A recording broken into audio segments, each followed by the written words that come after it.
उसका 4 अध्याय।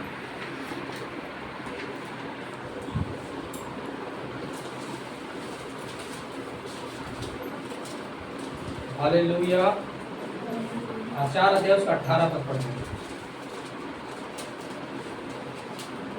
प्रभु का आत्मा मुझ पर है, इसलिए कि उसने कंगालों को सुसमाचार सुनाने के लिए मेरा अभिषेक किया है, और मुझे इसलिए भेजा है कि बंदियों को छुटकारे का और अंधों को दृष्टि पाने का सुसमाचार प्रचार करूं, और कुचले हुओं को छुड़ाऊं, और प्रभु के प्रसन्न बस यहाँ पर 18 पद में लिखा है, प्रभु का आत्मा मुझ पर है, इसलिए कि उसने कंगालों को सुसमाचार सुनाने के लिए मेरा अभिषेक किया है। प्रभु यीशु मसीह क्या कर रहे हैं? प्रचार जब कर रहे थे तो प्रभु यीशु मसीह ने इस बात को कहा कि प्रभु का आत्मा मुझ पर है, मतलब पिता का आत्मा क्या है? मुझ पर है। और क्या किया मुझे? इसलिए, किसने है उसका आत्मा? कि कंगालों को सुसमाचार सुनाने के लिए मेरा अभिषेक किया है, और मुझे इसलिए भेजा है कि बंदियों को छुटकारे का। देखिए परमेश्वर के वचन में क्या लिखा है? बंदियों को छुटकारे का। कई बार कई लोग इतना ज्यादा आत्मिक बनते हैं और बोलते हैं, है ना, कि उनको छुटकारे का ज्यादा बात सुनने का मन नहीं करता। ये लोग बोलते हैं कि हमेशा चंगाई, हमेशा छुटकारा की बात है।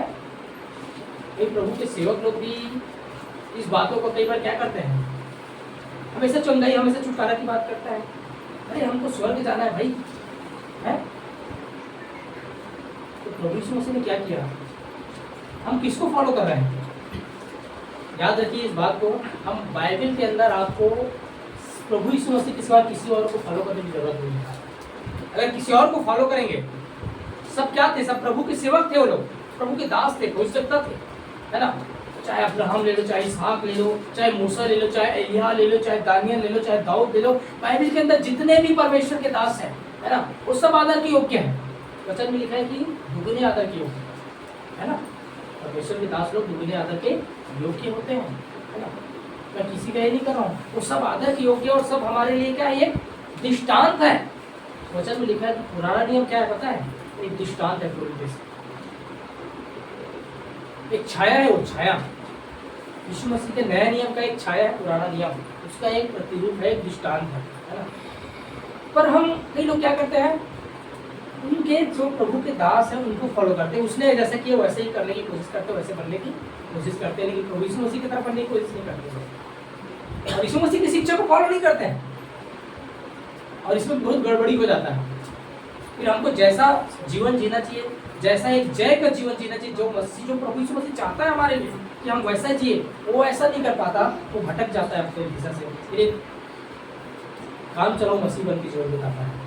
काम चलाओ बस चल रहा है ना, चल रहा है, क्योंकि प्रभु यीशु मसीह पर वैसा नहीं चाहता। हमको प्रभु यीशु मसीह को फॉलो करने की जरूरत है। प्रभु यीशु मसीह का क्या सिस्टम है, क्या कहा उसने?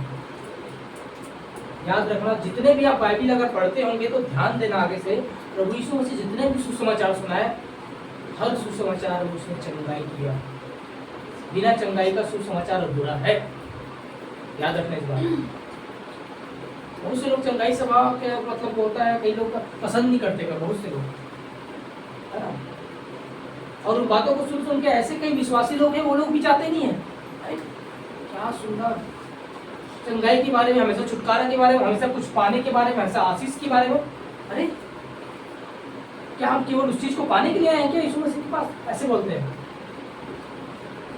क्या प्रभु यीशु मसीह आपको ऐसी दैनिक दशा में जीने के लिए बनाया है? केवल स्वर्ग जाने की बात करते हैं क्या यीशु मसीह? नहीं मेरे प्रियो, हम जो प्रभु में आए हैं वो तो स्वर्ग जाओगे 100%, कोई शक की बात नहीं उसमें।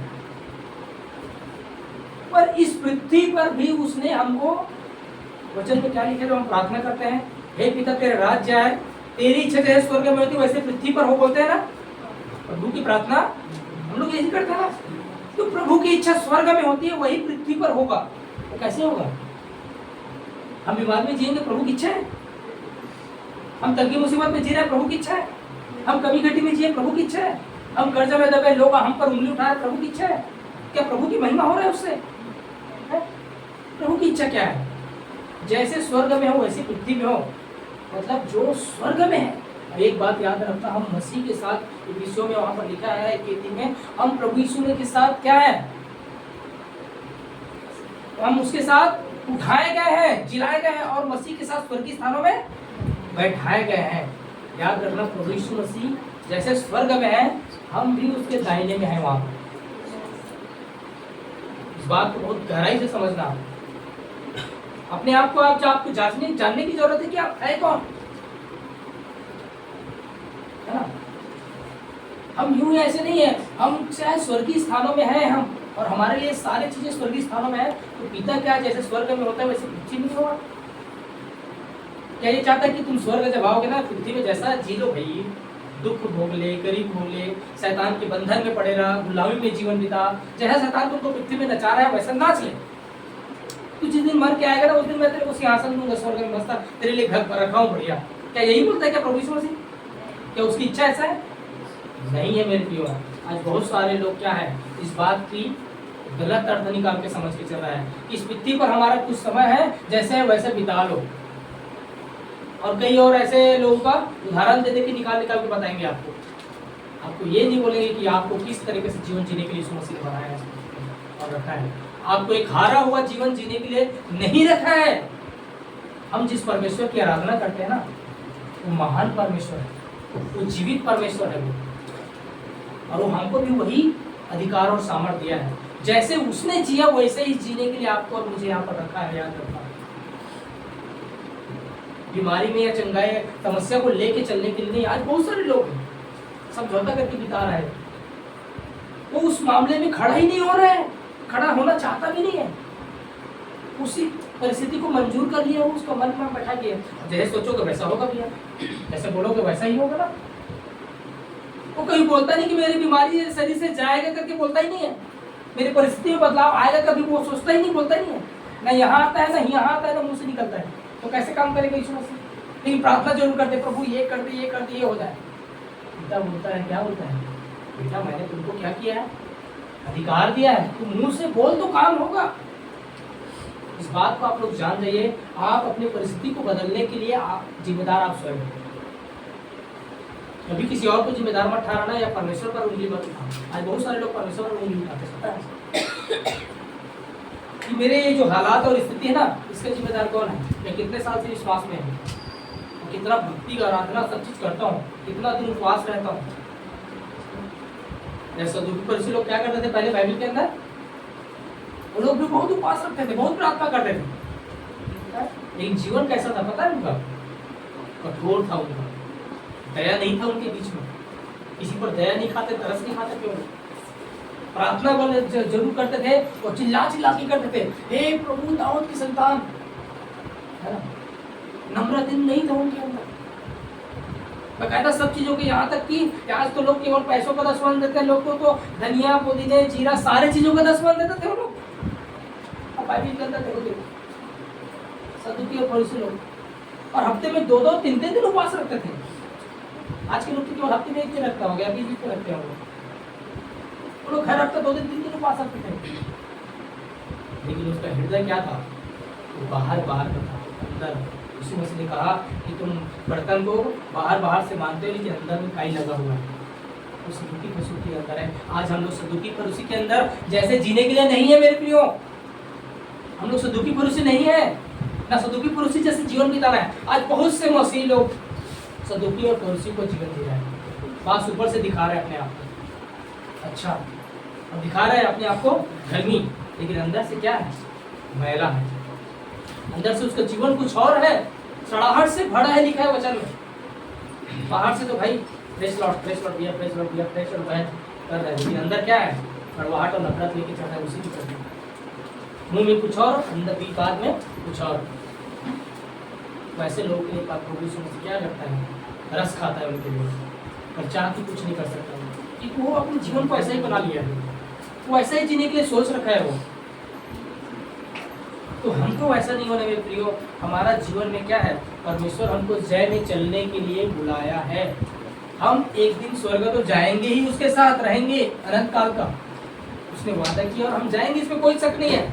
लेकिन इस पृथ्वी के अंदर भी क्या होगा? वो उसका स्वर्ग की इच्छा को हम इस पृथ्वी के अंदर पूरा करेंगे। समझ रहे ना?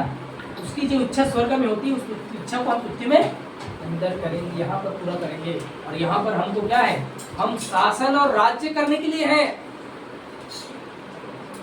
आपको राज्य करने के लिए बुलाया गया, इस बात को याद रखिए।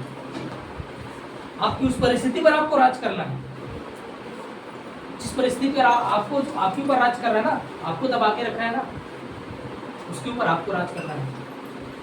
उस अंधकार, उस दुष्ट की शक्ति पर आपको राज्य करना है।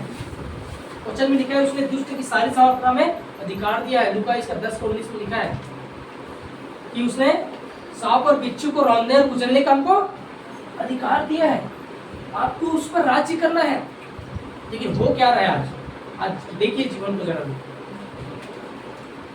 वो राज्य नहीं कर रहा, बल्कि उनके ऊपर कोई और राज्य कर रहा है।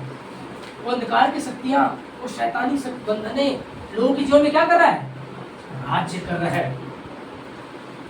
लेकिन आप जिस दिन जान जाओगे अपने आप को, आप फिर वो आपके ऊपर राज्य नहीं करेगा, आप आपकी उसके ऊपर राज्य करेगा, है ना? वही चीज मैं आपको बताना चाह रहा हूँ, है ना? कौन है हम लोग, पता है हम लोग कौन है? हम लोग यहूदा गोत्र के सिंह हैं। क्या है?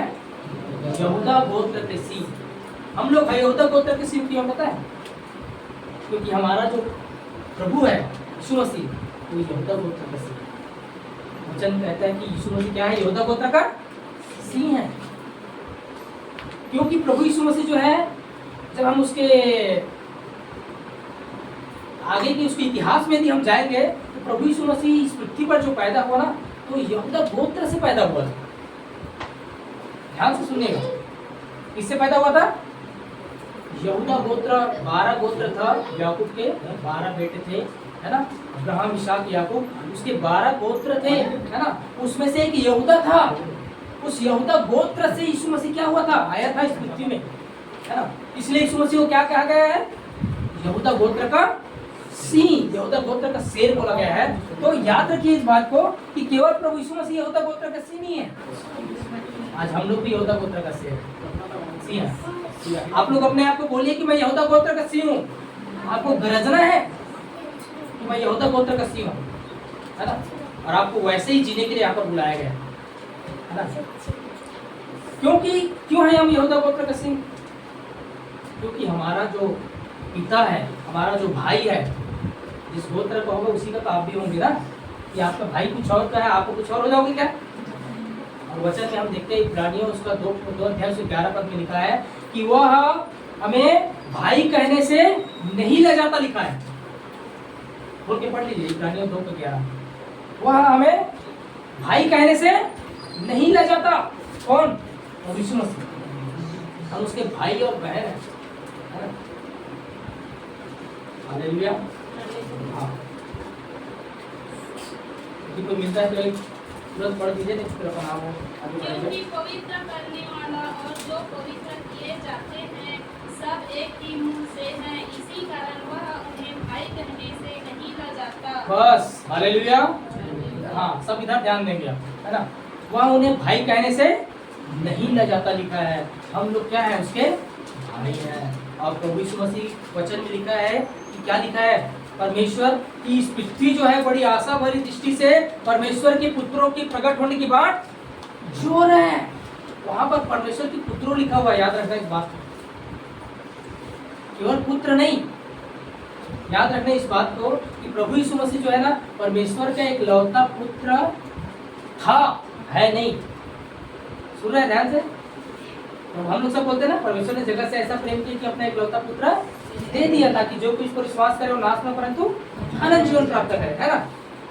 तो इस बात को आप लोग याद रखिए, क्रूस के पहले प्रभु यीशु मसीह परमेश्वर के इकलौता पुत्र था, लेकिन क्रूस के बाद, उसके मर करके जी उठने के बाद वो इकलौता पुत्र नहीं रहा, है ना? हम सब जितने हैं सब उसके परमेश्वर के बेटे बेटे हैं और प्रभु यीशु मसीह के भाई बहन हो गए। मतलब बहुत सारे पुत्र और पुत्रियां हो गए परमेश्वर का। अब वो इकलौता नहीं है, याद रखना इस बात, है ना? अब वो इकलौता नहीं है, आप उस प्रभु यीशु मसीह के भाई हैं। और जैसा वो यहूदा गोत्र का सिंह है, वैसे आप भी यहूदा गोत्र का सिंह हैं। आज अपने आप को जान लीजिए आप लोग, है ना? जब अब एक बताओ, शेर का उसका भाई क्या होगा? शेर का भाई शेर तो भाई शेर ही होगा ना, कि बिल्ली हो जाएगा है? बिल्ली तो नहीं होगा ना, है ना। आज के संसार में क्या कहावत है, कोई डर जाता है, कोई वो भाग जाता है, उसके बाद भीगी बिल्ली बन के बैठा है, देखो बोलते हैं ना, मतलब एकदम चुपचाप डर के कोई कोने में बैठा है तो उसको क्या बोलते हैं, वैसे ही बोलते हैं ना। क्योंकि भीगी बिल्ली, बिल्ली का उदाहरण क्यों दिया जाता है, बिल्ली डरपोक होती है ना, बिल्ली डरपोक होती है। अगर आप घर में आएगा ना तो आप रहोगे उसके सामने नहीं आएगा, कोई नहीं रहेगा, तब जाके चुपके से वहाँ से बर्तन से हटा के वो दूध को पी लेगा या कुछ भी खा लेगा, कुछ भी करेगा। और शेर वैसा करता है क्या, शेर कैसे करता है, झपट के खा लेता है, वो छीन के खा लेता है वो अधिकार के साथ, और वो डरता नहीं है शेर किसी से, डरने का प्रवृत्ति नहीं उसके अंदर। एक वचन पढ़िए, नीति वचन 30 का 30, नीति वचन 30 का 30। हालेलुया, धन्यवाद आपकी महिमा, आपकी पढ़ाई कैसे करनी है,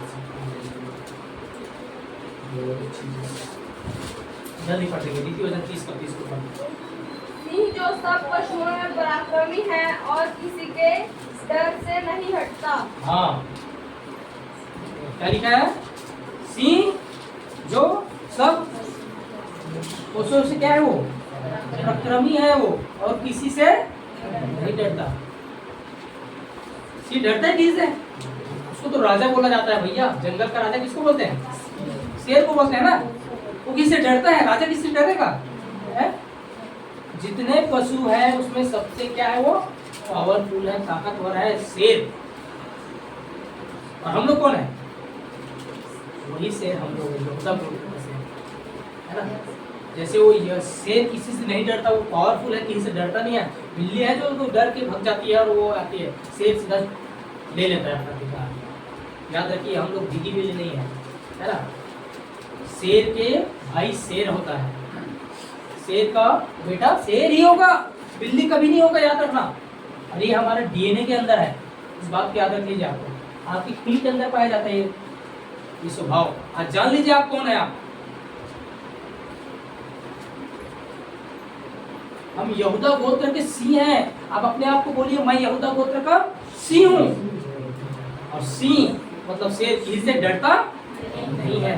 फिर आप क्यों डरते हैं, क्यों आज लोग डरते हैं? आज बहुत से लोग बहुत से चीजों से डरते हैं, परिस्थितियों से डरते हैं। अरे दुष्ट आत्माओं से लोग डर जाते हैं। आज कई मसीह को मैं देखता हूँ, दुष्ट आत्माओं से डर के ना भागते हैं। ऐसे दुष्ट आत्मा जब प्रकट होता है तो क्या करता है, वो भाग जाता है, कहीं मुझ पर ना आ जाए, है ना, कहीं वो उससे मुझ पर ना आ जाए, मेरे जीवन में कोई गड़बड़ी ना करे। कई साल के पुराने मसीह प्रभु के लोग आज भी डरते हैं दुष्ट आत्मा। संसार की बात को छोड़ दीजिए।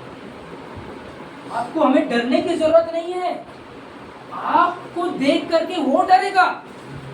शेर को शेर किसी से डरता नहीं, शेर को लोग डरते हैं। दुनिया डरती है शेर से,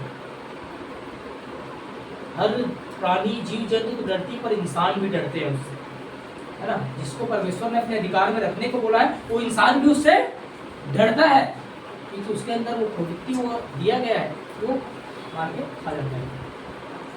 तो हम लोग क्या है, किसी भी आपको दुष्ट आत्माओं से, बीमारी से या शैतानी शक्ति से या और भी कोई परिस्थितियां जो आपको डराने की कोशिश कर रही है, उससे आपको डरने की जरूरत नहीं है। याद रखना इस बात, क्योंकि आपके पास क्या है, पावर है, ताकत है आपके पास। आप एक शेर है भाई, आप एक बार दहाड़ देंगे ना वो भाग जाएगा। और दहाड़ते कैसे है, कान से।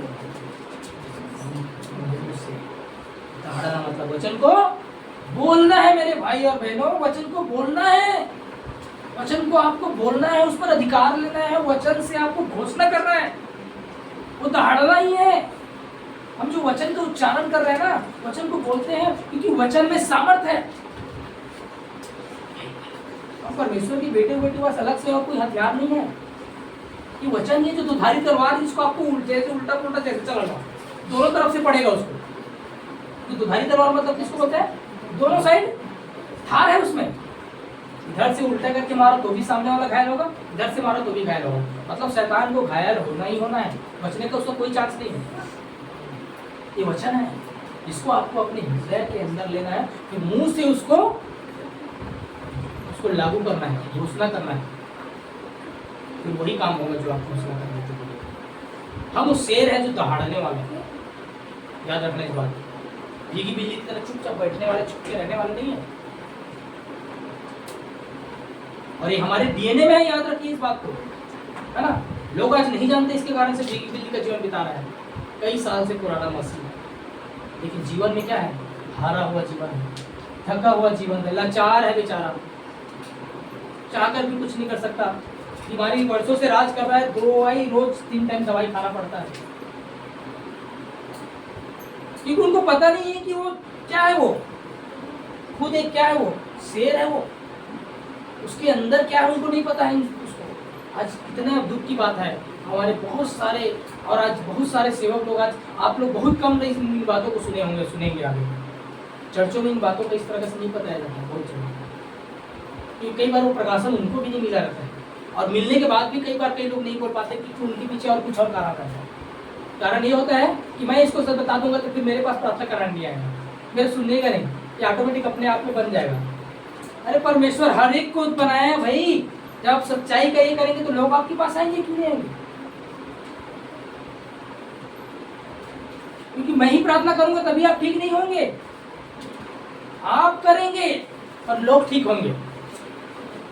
और वो अधिकार और सामर्थ्य सबके अंदर है, आपको दिया है, प्रत्येक को दिया हुआ है, क्या छोटे बड़े सब। परमेश्वर दृष्टि में कोई ऊंच नीच नहीं है, याद रखना इस बात को। जिसका 5,000 या 5 लाख की भीड़ में जो प्रचार करता है प्रभु का दास, वो भी, और 5 लोगों के बीच में करने वाला वो भी, और जो एक नॉर्मल परमेश्वर का बेटा बेटी भी, उसके सब बराबर है उसके जीवन में। याद रखिए, वहां जब हम जाएंगे ना तो किसी को ना ये अवार्ड नहीं देगा परमेश्वर कि आपने अच्छा मेरे 5,000 लोगों को क्या किया, प्रचार करें, सेवा के, इतना अच्छा प्रचार किया, इतना अच्छा दुष्ट आत्मा को निकाला, इतना अच्छा काम किया करके उसको अलग अवार्ड, और एक नॉर्मल इंसान को अलग। वैसे उसको जाए तू तो मैं विश्वास बस करता था मेरे से, है ना, मेरा कोई सेवा हुआ नहीं किया है, छोटा कोना मेरा, ऐसा कभी नहीं करेगा। याद रखना परमेश्वर। आज बहुत सारे लोग ऐसी मानसिकता है, ये सोचते हैं कि मैं सेवा कर रहा हूँ, मेरे पास इतने सारे भीड़ है, इतनी बड़ी चर्च बिल्डिंग है, इतनी बड़ी कलीसिया मिनिस्ट्री चला रहा हूँ, तो मैं कुछ अलग हूँ, कुछ हटके हूँ। और परमेश्वर के नजरों में क्या है? मेरा एक अलग दर्जा है।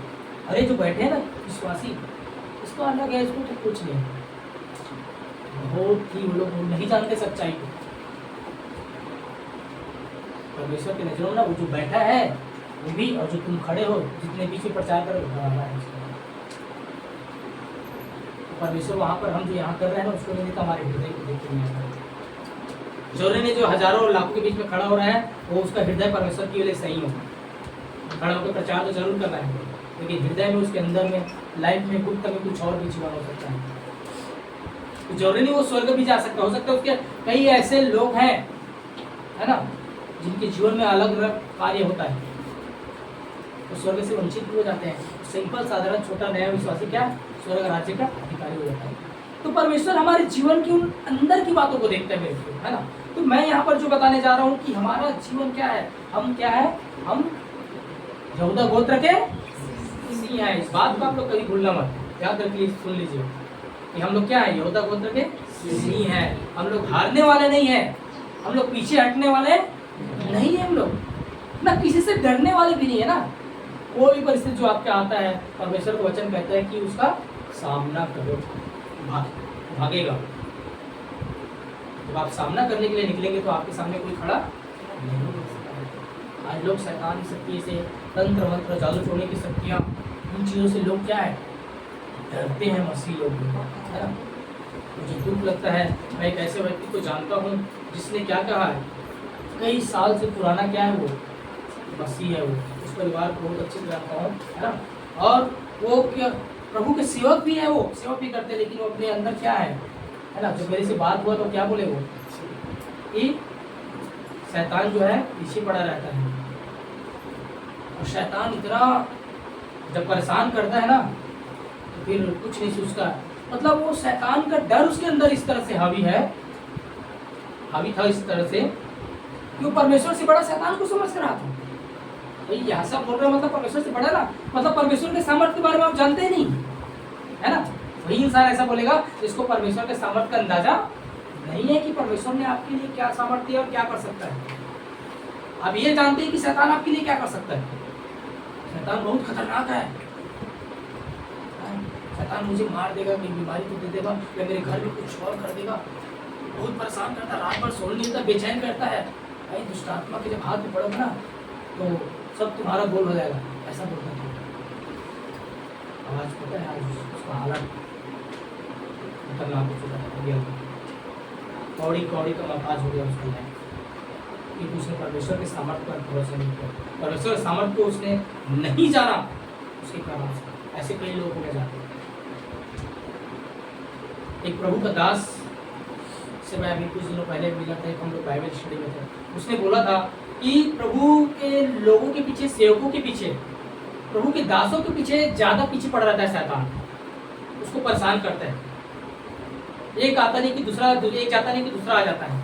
ऐसे बोलना मैं पूरा तुरंत उसको इनकार किया, मैं उसको तुरंत उस बात को मैं ये क्या किया, एक्सेप्ट नहीं किया। मैं ये गलत बात बोल रहा है, इसको प्रकाशन नहीं है परमेश्वर का। कोई शैतान का अधिकार नहीं है कि वो आपके पीछे रहे और आपको क्या करे। हाँ जरूर वो कोशिश करेगा, पर वो आपको बाल पाका नहीं कर पाएगा। याद रखिए, बाइबल जिंदा वो गलत बोलते हैं, गलत प्रकाशन है उन सेवकों के पास जो कहता है कि शैतान आपको ये कर देगा, वो कर देगा, पीछे पड़ा है, मार देगा। अरे शैतान भैया, प्रभु यीशु मसीह ने क्या किया, उसको पैरों तले कुचल दिया, नाश कर दिया पहले से क्रूस पर, और आपको और मुझे अधिकार दिया कि हम भी उसको अपने पैरों तले रखें, क्योंकि हम उस बेटे पिता की क्या है, संतान, उसकी बेटा और बेटियां हैं। जैसे प्रभु यीशु मसीह ने उसके साथ किया, वही चीज हम लोग भी उसके साथ किए हैं और करेंगे हमेशा। वो अधिकार हमको दिया है। जैसे वो यीशु मसीह से डरता है, वैसे आपसे और मेरे से भी डरता है शैतान। इस बात को याद रखिए, क्योंकि यहूदा गोत्र का सींग केवल प्रभु यीशु मसीह नहीं था, उसके हमारे बड़ा भाई होने के नाते, हम उसके छोटा होने के नाते, हम भी यहूदा गोत्र के सींग हैं। याद रखिए इस बात। कोई शैतान का औकात नहीं कि आपके जीवन में आगे कुछ भी कर सके। हमारे नहीं जानने के कारण, हमारे ज्ञान न होने के कारण क्या होता है, हमारे जीवनों में राज करते हैं लोगों के जीवन में, बीमारी के रूप में, और कोई समस्या के रूप में, या और कोई अलग अलग प्रॉब्लम के रूप में। नहीं तो जिसके पास सब कुछ है उसके जीवन में और कोई पारिवारिक समस्या, किसी का पति है तो पत्नी नहीं है, कहीं और किसी के साथ भाग गई है, या किसी के साथ और कुछ हो रहा है, या किसी की बेटी बिगड़े हुए हैं, या कहीं और संसार में लुप्त है वो, है ना। हो सकता है उसके पास धन संपत्ति बहुत हो, पर्याप्त है उसके पास संसार की और वस्तुएं, लेकिन अलग प्रॉब्लम है जो उससे कहीं बढ़कर के दुखदाई है ना। क्यों है वो? क्योंकि परमेश्वर के सामर्थ्य को नहीं जानते। और वचन में एक बात लिखा है, मेरे ज्ञान के न होने से मेरी प्रजा नाश हो गई। याद रखना इस बात को। परमेश्वर के वचन में ये नहीं लिखा है कि शैतान ने क्या कर दिया, मेरी प्रजा को नाश कर दिया, ये नहीं लिखा है। शैतान ने मेरी प्रजा को नाश कर दिया नहीं लिखा है, और मेरे ज्ञान के न होने से मेरी प्रजा नाश हुई है। मतलब जो उसकी प्रजा है, मतलब हम जो प्रभु में आए हुए लोग उसकी प्रजा है, मतलब वो भी नाश हो सकती है ज्ञान न होने का। और आज हो रहा है संसार में। संसार में क्या हो रहा है, सारे प्रभु के लोग, छुड़ाए हुए लोग, मसीह लोग, जो 20 साल 10 साल 30 साल से जो मसीह है, उन लोगों का जीवन नाश हो रहा है। आप देखिए आज कोई नशे में डूब के बर्बाद है, कोई वही विचार में बर्बाद है, कोई और कोई चीजों में बर्बाद है, कोई संसार के विलास में बर्बाद है, कोई कईयों के जीवन में दुष्टात्मा राज कर रहा है, कईयों के जीवन में बीमारी घर कर गई है, वो आजाद ही नहीं पाते, उसी में वो संतुष्ट है। वो कईयों के जीवन में और अलग प्रकार की समस्याएं हैं, शैतान राज कर, वो नाश हो रहा है, वो उससे बाहर नहीं आ रहा है। वो क्या यीशु मसीह इसीलिए हमको बुलाया चुना है कि हम ऐसी जीवन भी बिताए इस पृथ्वी पर? नहीं मेरे प्रियो, इस पृथ्वी पर आपको ना ऐसी साधारण रहने के लिए नहीं बुलाया। इस पृथ्वी के अंदर आप लोग असाधारण लोग हैं, और दुनिया आपको देखेगी कि ये लोग अलग लोग हैं। आपके अंदर एक अलग पावर, अलग सामर्थ्य, अलग चीजों को देखेंगे, तभी तो जानेंगे ना भाई। वचन में लिखा है कि परमेश्वर की महिमा कैसे होगी। आप हारे हुए जीवन बीतेंगे, उसमें परमेश्वर की महिमा होगी क्या? कोई बताओ, कोई बोल सकता है कि क्या बात है भाई, राधे साहब भैया आपके बात क्या खास है, आप हमेशा ऐसे बीमार पड़े दिखते हो, एकदम लाचार, हमेशा निराश रहते हो, अब क्या कुछ खास बात है क्या? उसको बताओ कि आप यीशु मसीह, कोई पूछेगा ऐसे? नहीं पूछेगा। जानेगा वो क्या करेगा? अरे जानता हूँ इसको भाई, प्रभु यीशु मसीह को मानता है और इनका जीवन ऐसे ही हारा हुआ है, वो बदनाम हो जाएगा भैया, हमारे यीशु मसीह बदनाम है ऐसे लोगों से आज। और रियल में बदनाम है, जिसके कारण से नए लोग सुनना ही नहीं चाहते। जानते हैं इस मसीह वाले को, हम देखे हमारे घर पे पड़ोसी में मोहल्ले में रहते हैं, कैसा जीवन बिताते हैं। हम लोगों से कहीं ज्यादा मुंह से गाली बकते हैं, जानते हैं कि नहीं? इसलिए वो आप जब बोलोगे तो आपकी बात नहीं सुनेगा। और इसी कारण से बहुत सारे लोग नहीं सुनते, क्योंकि मसीह लोग का जीवन ऐसा है, बदले हुए नहीं है। कई साल से चर्च जा रहा है, प्रार्थना कर रहा है, बाइबल पढ़ रहा है, लेकिन मुंह से गंदा गाली देना बंद नहीं हुआ है और कोई गलत काम करना बंद नहीं हुआ है। तो फिर ऐसे में कैसे गवाही होगा? क्या महिमा होगा? और एक हारा हुआ जीवन को जी रहा है, क्योंकि परमेश्वर का वचन कहता है कि जब तुम बहुत सा फल लाओगे तो परमेश्वर की महिमा होती है। और फल क्या है? जब हम एक जयवंत जीवन जीते हैं सब प्रकार से, वही फल है। याद रखिए, जब हम बीमारी में जय पा जाते हैं, अधिकार रखते हैं, और परिस्थिति में अधिकार रखते हैं, अन्य बातों में अधिकार रखते हैं, हम एक क्या एक जयवंत जीवन को जीते हैं, उससे परमेश्वर की क्या होती है? महिमा होती है, बड़ाई होती है। तब लोग आके पूछेंगे कि तेरा परमेश्वर कौन है और कैसा है, क्या बात है, क्या कारण है, क्या राज है इसके पीछे, मुझे ही बता। तब पूछेंगे, तेरे पिता की बड़ाई करेंगे क्या वचन से। जब हमको चमकते हुए देखेंगे, तब अंधकार में पड़े हुए देखेंगे, तब कोई नहीं आने वाला, तो अंधकार में है, अंधकार वाला है। तो आपके अंदर कुछ झलक देखेंगे ना, तब लोग को आपकी पिता की महिमा होगी। और इसीलिए प्रभु यीशु मसीह ने हमको इस पृथ्वी के अंदर ऐसी चुप भीगी बिल्ली की तरह रहने के लिए बुलाया, शेर की तरह जीवन बिताने के लिए बुलाया। इसलिए हम लोग यहूदा की गोत्र के स्त्री है ना, इस बात को आप लोग याद रखिए। यहाँ पर प्रभु यीशु मसीह इस वचन में यहाँ पर लिखा है कि प्रभु का आत्मा मुझ पर है, इसलिए कि उसने कंगालों को सुसमाचार सुनाने के लिए मेरा अभिषेक किया है। मैं इस बात को बताया कि प्रभु यीशु मसीह जो है ना, उसका कोई भी सुसमाचार ऐसा नहीं है जहाँ उसने क्या किया, बीमारों को चंगाए। तो प्रभु यीशु मसीह का बिना चंगाए, बिना छुटकारे का वो सेवा ही नहीं है भाई। क्या चंगाई छुटकारा नहीं? लोग किस लिए आते हैं? अगर किसी को कुछ ना मिला तो केवल है भाई, स्वर्ग तो आप देखे नहीं हो। वचन में लिखा है कि वो स्वर्ग को आप इस पृथ्वी के अंदर देखोगे, क्योंकि स्वर्ग में जो उस परमेश्वर की इच्छा होती है वो पृथ्वी में पूरी होगी। मतलब परमेश्वर की जो इच्छा जो स्वर्ग में है उस पृथ्वी के अंदर पूरी होगी, पृथ्वी में देखोगे। याद रखना बात। और प्रभु के एक दास ने कहा, और वचन भी इस बात को प्रभावित करता है कि स्वर्ग का जीवन आप इस पृथ्वी के अंदर जियोगे, क्योंकि ये परमेश्वर की इच्छा है। मतलब एक जय का जीवन, सारे चीजों पर अधिकार रखते हुए जयवंत जीवन बिताओगे, ये परमेश्वर की इच्छा है। इसलिए जैसे इच्छा उसके स्वर्ग में पूरी पृथ्वी पर भी पूरी हो। लेकिन आज हम लोग नहीं चाहते। परमेश्वर चाहता जरूर है कि हम एक आशीषित जीवन बिताएं, एक जय का जीवन बिताएं, संसार की उन चीजों पर हम अधिकार रखें, है ना। पर लोग नहीं चाहते, अपनी मानसिकता नहीं बदलना चाहते लोग। ये बड़ी दुख की बात है ना। तो यहाँ पर स्वयं प्रभु यीशु मसीह कह रहे हैं भाई कि प्रभु का आत्मा मुझ पर है, इसलिए कि उसने कंगालों को सुसमाचार सुनाने के लिए मेरा अभिषेक किया है, और मुझे इसलिए भेजा है कि बंदियों को छुटकारे का और अंधों को दृष्टि पाने का सुसमाचार प्रचार करूं। अगर आप एक अंधा व्यक्ति आया है ना प्रभु के पास, और उसको अगर प्रभु ठीक नहीं करेगा, उसकी वो सुसमाचार सुना के भेज देगा, उसके लिए क्या फायदा भाई? प्रभु यीशु मसीह ने जितने उसके पास अंधे लंगड़े आए उसको चंगा किया, याद रखना। किसी को ऐसे ही नहीं भेजा कि तू जिंदा जीवन भर अंधा ही रहा, बस सुसमाचार का मेरे साथ स्वर्ग चलेगा। ये प्रभु का कोई ऐसा कोई नियम नहीं है। प्रभु का ऐसा काम करता ही नहीं। वो पहले उसकी बीमारी को ठीक करेगा वो, और किया है बाइबल के अंदर, पूरा भरा है उसका। और वचन में लिखा है कि जितने आश्चर्य कर्म प्रभु यीशु मसीह ने किया, उतना अगर लिखा जाता तो संसार में पुस्तक भी न समाती। कुछ ही बातों को लिखा है वचन के अंदर, लेकिन इससे 1000 गुना ज्यादा यीशु मसीह ने काम किया है। जो भीड़ आता था, पूरे भीड़ की भीड़ में सबको चंगा करता था, याद रखना। आज जो मीटिंग होता है चंगाई सफर कहीं, वहाँ तो 2-4 चंगा होते हैं, लेकिन यीशु मसीह की भीड़ में ना जो हजारों लाखों की भीड़ होता ना, वहाँ एक भी नहीं छूटता था जो चंगाई प्राप्त करके न जाता। चाहे वो अंधा हो, चाहे लंगड़ा हो, चाहे गूंगा हो, चाहे बूढ़ा हो, चाहे वो मुर्दा क्यों ना हो।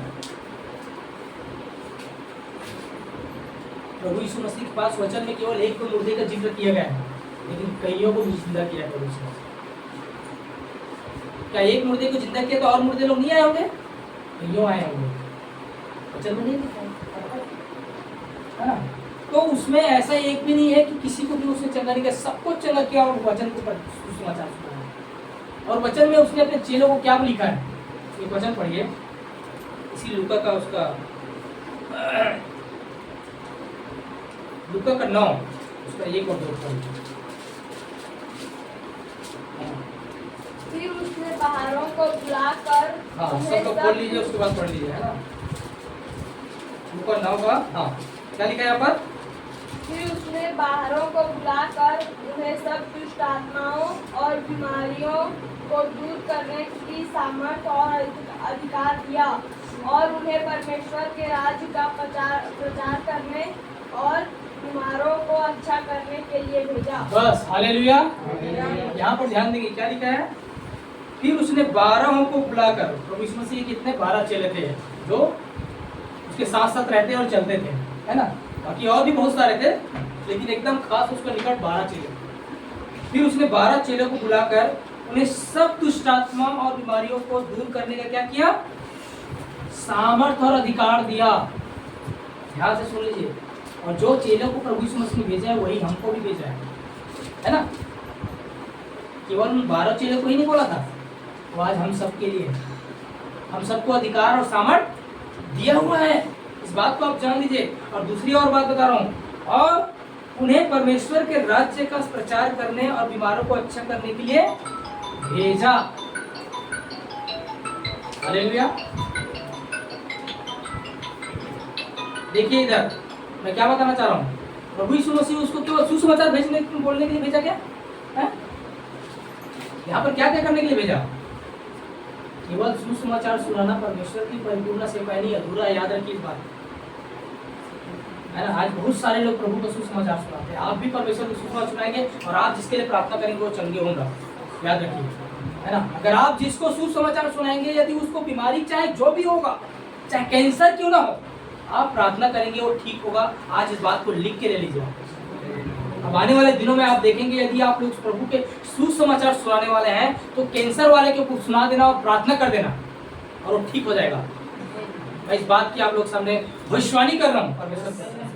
फिर आप देखेंगे कैंसर आपके द्वारा ठीक होगा, क्योंकि अधिकार आपको दिया है परमेश्वर ने। परमेश्वर ने आपको अधिकार दिया है, कितना भी बड़ा बीमारी, लाइलाज बीमारी क्यों ना है, आप उसके लिए आप उसको जाके प्रार्थना करके यीशु के नाम से आप उसको डांट देंगे, वो गायब होके रहेगा, क्योंकि वो अधिकार आपको और मुझे दिया है परमेश्वर ने, है ना। यहाँ पर क्या लिखा है, चेलों को उसने 2 पद में लिखे, और उन्हें परमेश्वर के राज्य का प्रचार करने, केवल प्रचार करने नहीं भेजा, बीमारों को अच्छा करने के लिए भेजा। क्या लिखा है भैया? आज लोग ये समझते हैं मैं किसी को सुसमाचार सुना दिया, प्रचार कर दिया, काफी है, और बीमार है बेचारा, उसके लिए कुछ नहीं, बीमारी पड़ा रहता है, कई साल हो गए। वचन कहता है परमेश्वर के सेवक का, परमेश्वर के दास का और परमेश्वर के उस हर एक जन का कर्तव्य है कि बीमार को क्या है, उसको अच्छा भी करना है। स्वयं यीशु मसीह आगे अच्छा नहीं करेगा किसी को, सुन रहे हैं, समझ आ रहा है? स्वयं प्रभु यीशु मसीह आके किसी को अच्छा नहीं करेगा, किसी को चंगा नहीं करेगा, वो आपके द्वारा करेगा, वो मेरे द्वारा करेगा। वो अपने आप अकेला आके किसी को अच्छा या चंगा नहीं करेगा। इस बात को आप लोग ध्यान से सुनिए। तो मेरे द्वारा और आप लोगों के द्वारा आप जिस पर हाथ रखोगे वो चंगे हो जाएंगे। वचन में लिखा, अधिकार दिया, बीमारों पर हाथ रखो चंगे हो जाएंगे, लिखा है। अब क्या लिखा है उसको आपको जानना है। अब उस लिखा है उसको आप नहीं जानेंगे और उसको आप बोलेंगे नहीं तो कैसे होगा? मसीह जीवन केवल एक रिवाज नहीं है, याद रखिए, एक केवल रीति रिवाज नहीं है, एक जय में चलने का, अधिकार के साथ चलने का जीवन है मसीह जीवन। आपको और मुझे अधिकार है कि हम हर प्रकार की बीमारी पर अधिकार रखें, दुष्ट आत्माओं पर अधिकार रखें, उसको हमारे पैरों के नीचे रखने के लिए कहा गया है। वो सब कुछ हमारे पैरों के नीचे रखा है। इस बात को आप जान, ताकि हम क्या करें, उस परमेश्वर की महिमा करें और एक जय का जीवन बिताए। यहाँ पर क्या लिखा है कि फिर उसने 12 को बुलाकर उन्हें सब दुष्ट आत्मा और बीमारियों पर दूर करने का सामर्थ्य और अधिकार दिया। और 2 पद में लिखा है, उन्हें परमेश्वर के राज्य का प्रचार करने और बीमारों को अच्छा करने के लिए भेजा। दीवारों को अच्छा करने के लिए भेजा। आप चाहे कोई भी है कहीं पर भी, अगर हम प्रभु का राज्य की सुसमाचार सुनाते हैं तो वहाँ बीमार भी ठीक होगा, चाहे वो कोई भी बीमार क्यों ना हो, ऐसा भी झगड़ा हुआ क्यों ना हो, हर दुष्ट आत्मा उनके जीवन से छोड़ के भागेगा, है ना। और किसी से आपको डरने की जरूरत नहीं है, क्योंकि आप यहूदा के गोत्र के सिंह हैं, वो आपको देख के भागेगा। याद रखिए, है ना। जब एक परमेश्वर का बच्चा, उसका बेटा या बेटी जो भी, आप जिस जगह में जिस नगर में कदम रखेंगे वहाँ के सारे शैतान का गढ़ क्या होगा, थर कांपने लग जाएगा, उसका सिंहासन डोल जाएगा। याद रखिए, है ना। और एक बात और याद रखिए, शैतान को लोगों का भी, उसका दुष्ट आत्माओं का एक मीटिंग होता है, उनका क्या होता है, मीटिंग होता है वहाँ, और वो लोग प्रभु के लोगों के बारे में चर्चा करते हैं, वो आपके बारे में चर्चा करता है। याद रखने की बात, दुष्ट आत्माओं का सभा होता है, उस सभा में वो लोग चर्चा करता है कि ये इस विश्वासी की आप किस तरीके से, मैं कैसे किसको भेज के हम लोग परेशान करें, है ना, कैसे। तो वो वहाँ पे जो हेड होता है ना, जो मुखिया होता है, उन लोगों को क्या सलाह देता है पता है, कि जो एकदम वचन में परिपूर्ण है, जो एकदम अपने आप को जानता है, अपने अधिकार को, अपने सामर्थ्य को जानता है, जो इसको से दिया है, उसके पास मत जाना, बाकी सबके पास जाना, क्योंकि सब लोग ठंडे लोग हैं, उसको जाके कुछ भी कर सकते, हिला लो, उसके जीवन में कैसे भी कर लो। लेकिन जो गर्म है आग के समान, उसको मत छूना, क्योंकि आग को छूओगे तुम्हारा ही हाथ जलेगा। मैं क्या बताना चाह रहा हूँ, हम जो प्रभु के लोग हैं ना, गर्म करना है, आपकी तरह गर्म करना है। जैसे प्रकाशित वाक्य में लिखा है कि ना तू ठंडा है ना तू गुनगुना है, सॉरी गर्म है ना, परंतु क्या है, तू गुनगुना है, इसलिए मैं तुम्हें उगलने पर हूँ। मतलब गुनगुना नहीं रहना है और ठंडा भी नहीं रहना है। गुनगुना रहने वाले जो है ना, गुनगुना मसीह कोई काम का नहीं है, और ठंडा का मतलब है पूरा खत्म, ठंडा का मतलब पूरा खत्म। और गुनगुना किसको बोलते हैं, कभी इधर कभी उधर, है ना, संसार में लिप्त है, संसार के विलासों में, बातों में, पाप में, इस चीज में।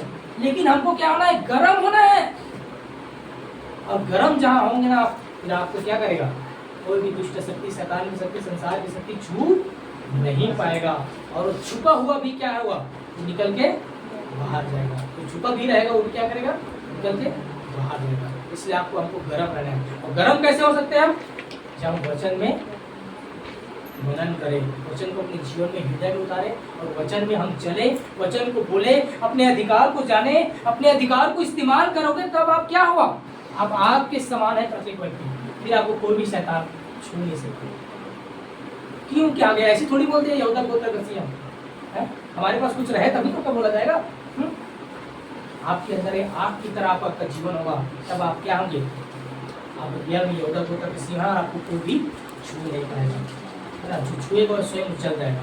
इसलिए शैतान की सभा में क्या होता है, मीटिंग जो होता है वो ये होता है, ऐसे लोगों के बारे में वहाँ पर उसका जो हेड होता है वो सलाह देता है, इसके पास नहीं जाना, है ना,